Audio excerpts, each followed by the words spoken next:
Hey guys, Ken Smith Fishing. I've not done anything like this yet, but I wanted to kind of give y'all an update on something and sort of where I am in my boat search process, and ask you guys for a little bit of input as well. So I've had a lot of guys ask me about a gambler, and actually my old buddy Clay Clevenger, hello Clay Clevenger if you happen to be watching. Clevenger had a Bass Cat, oh gosh, he told me yesterday it was an 05 or an 06, and it was a really nice boat. It was well built, it was fast as I've been in the boat. He and I came south from Converse on Toledo Bend, live wells full, about three quarters of a tank of gas going. If I remember, it was either 82.7 or 83.7, and back then I was about 30 pounds heavier than I am now, and Clay ain't a little guy either, so we were rolling in that boat.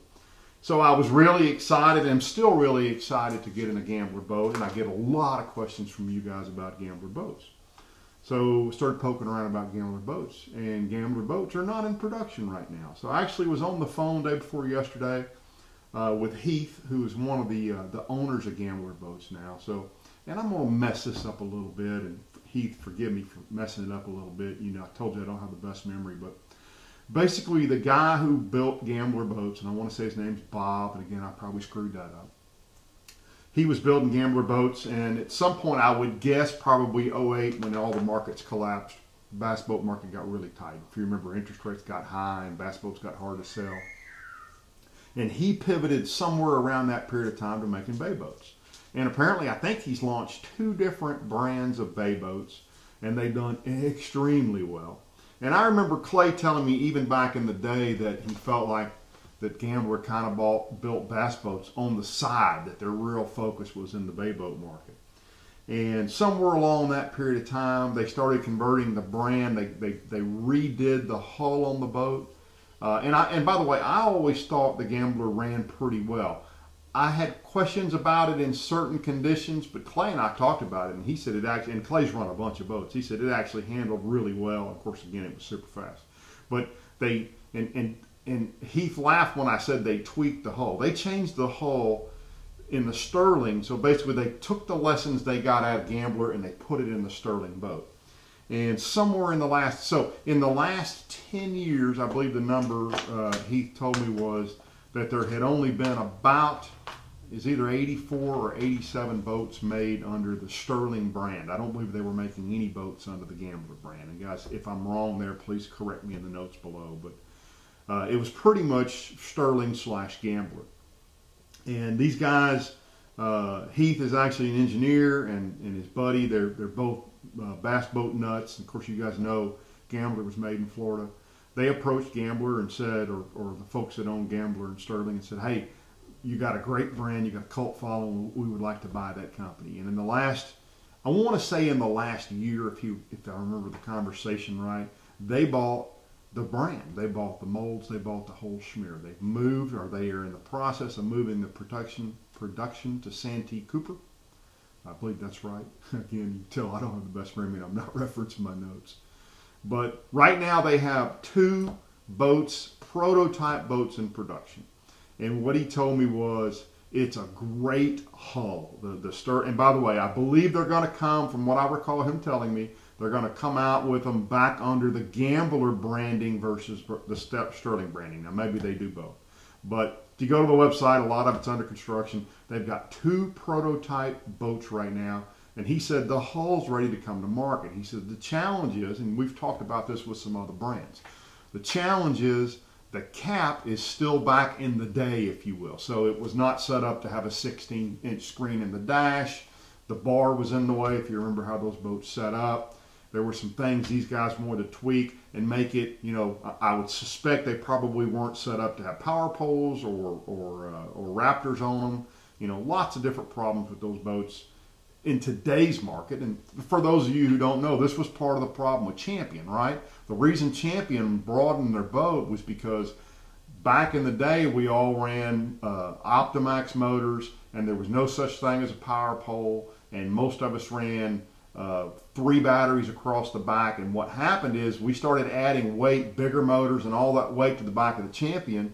It didn't have enough width to displace the water, so the nose shot up in the air. And you'll still see that today when you see some of the guys that have some of those really old narrow champions with new equipment on them, you'll notice how nose up they are.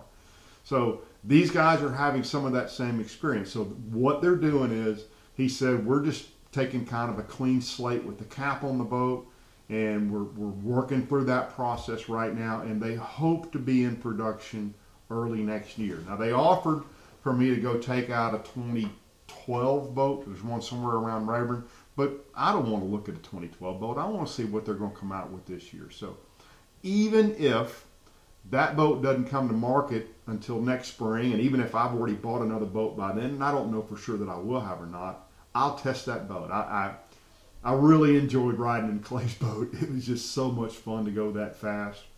And so that's where we are on the Falcon. Excuse me. That's where we are on the Gambler / Sterling. And more to come. I've asked him to give me any updates that they have as they come to market, and he said he would do that. I think they've got a promo video coming out, and if they do, I'll give you guys a link to that promo video too, just so you can check it out. Other boats on the list, and so I'm kind of thinking through what else there is to look at, and there's still a bunch. If there's something that's not on this list that I should look at, and I'm not going to look at metal boats right now, guys. I'm only looking at glass boats that are in current production. Here's where I'm at. So Ballistic, a buddy, Mike's got his boat in production. We think it's going to be here at the end of November. As soon as it's here, he gets it through break-in, we're going to go rock and roll on the Ballistic. I've already talked about the Gambler. I think I want to drive the Phoenix PHX. I had kind of gone back and forth. I feel pretty confident at this point I'm going to do that. So I've reached out to my buddy Terry Hawkins to get in his PHX. So hopefully we'll get that done. Actually, I just sent him a text message a few minutes ago. The Skeeter FXR, Jesse Floyd's volunteered to let me take that boat out. So Jesse and I are going to get together somewhere in the next week or two, or three. That may be 3 weeks out. As you guys, as I said in an earlier video, I quit my job, so I've suddenly gotten real involved in trying to sell some insurance. Buddy, bless your pile. Sorry, my production manager came in. I've gotten real involved, and it's kind of eating up some of my lake time because I got to pay the bills for you know who. So we'll get to the Skeeter as soon as we can. I was going to try to do the Falcon 2 weeks ago. The boat got sold out from under me. I wanted to do it this weekend, but Jerry, who's going to let me take his Falcon out, is running, I think, a camera boat over on Fort for the Elites. So that's kind of out, but I'll circle back to Jerry and we'll get out in the Falcon.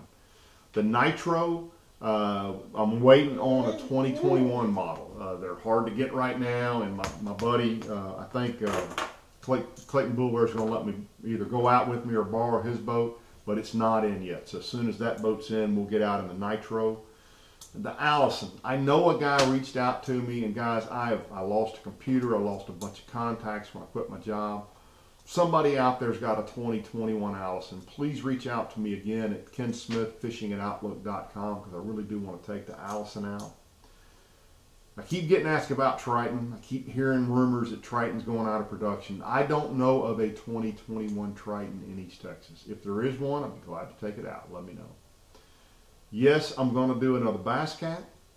I think I'm going to do a Jaguar, and I may do 2 more Bass Cats. But I've said it in an earlier video, and I'll say it again. Bass Cat was my guinea pig, right? And again, thank you to the Ross Motorsports guys and the Bass Cat for trusting me. They had no idea, right? I had not done any of these videos. They didn't know if I was going to go out and crash it into a bridge piling or do something really stupid. You can see Hollis really wants that pin. If I was going to go out and bash their boat or do whatever, and thanks to them, this project's gotten off the ground, and we're having fun with it.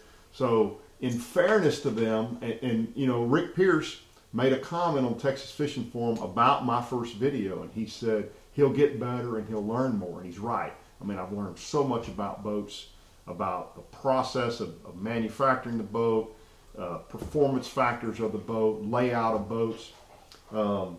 So I'm working on, I will get to another Bass Cat, and I think it's going to be a Jaguar. Just be patient with me, because since I did them first, I want to do them as one of my last boats before I kind of make a decision and start pulling this all together. That's what I've got in my head. I know I'm missing some. If there's another Skeeter you guys think I should look at, I'm glad to do that. If there's other boat manufacturers I'm missing, just let me know. Respond below in a comment, or he's so cute.